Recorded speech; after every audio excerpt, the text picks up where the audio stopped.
Welcome back ناظرین. Break پہ جانے سے پہلے ہم پی ایم ڈی سی کو ڈسکس کر رہے تھے، جو کہ بہرحال ہمارا موضوع نہیں ہے. آج کا ہمارا موضوع دانتوں اور دانتوں کا علاج ہے.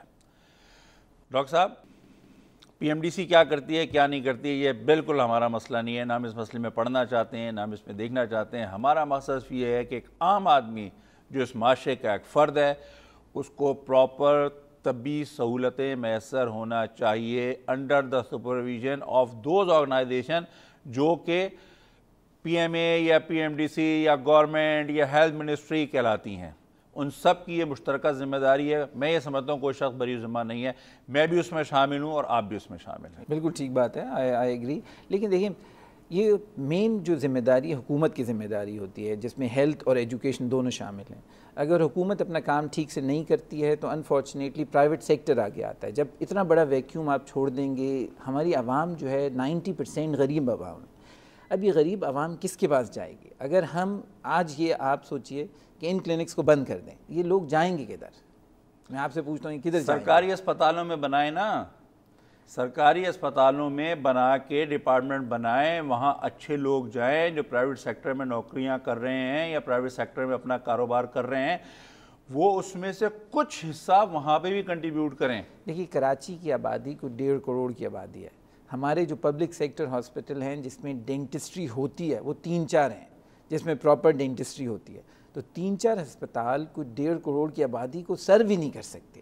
تو اس کا مطلب ہے کہ ہمارا جو انفراسٹرکچر بنا ہوا ہے پبلک سیکٹر کا، حالانکہ وہ جب ہماری انڈیپینڈنس ہوئی ہے تو پروبیبلی ٹھیک تھا، لیکن وہ اب آؤٹ پیس کر گئی ہے ہماری پاپولیشن ہمارے انفراسٹرکچر کو.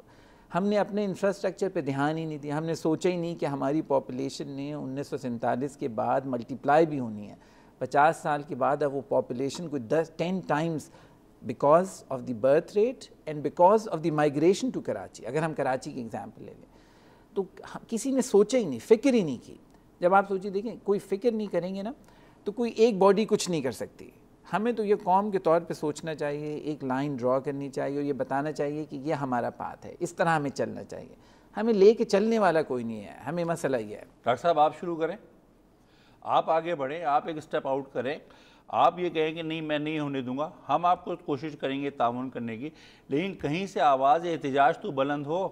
احتجاج تو آپ نے بلند کر دیا نا. بات یہ ہے کہ احتجاج بلند کرنے سے کچھ نہیں. جو لیڈر ہے وہ اٹ ہیز ٹو بی کوئی ایسی جگہ پہ جہاں پہ وہ چینج لا سکتا ہو.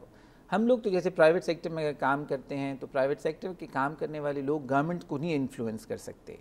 آپ کہہ نہیں سکتے، آپ چینج نہیں کر سکتے، انفراسٹرکچر نہیں چینج کر سکتے. تو ہمارے پولیٹیشنز کو چاہیے، they should have a political will.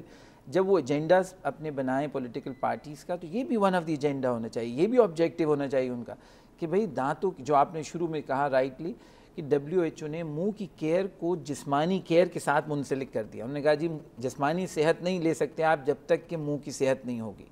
So important. لیکن ہماری پولیٹیکل پارٹیز تو آواز نہیں اٹھاتی ہیں اس پہ. وہ تو نہیں بات کرتی، وہ تو 6.5 لاکھ ووٹرز کی بات ہم کر رہے ہیں. اس کے ساتھ اگر اس کی فیملیز اٹیچ کر دیں تو یو ٹاکنگ اباؤٹ 20 لاکھ لوگ. بہرحال ڈاکٹر صاحب، آپ کا بہت بہت شکریہ. ہم یہ کوشش کریں گے کہ ہم اس سلسلے میں گورنمنٹس کو بھی کچھ تھوڑی سی راہ دکھائیں، ڈپارٹمنٹل بھی کچھ راہ دکھائیں اور لوگوں کے دل میں خوف خدا لائیں. ناظرین، آپ نے پروفیسر نوید رشید قریشی صاحب کی گفتگو سنی. اگلے ہفتے ایک نئے موضوع کے ساتھ پھر آپ کی خدمت میں حاضر ہوں گا. اپنے ہوسٹ صادق جعفری کو اجازت دیجیے. اللہ حافظ.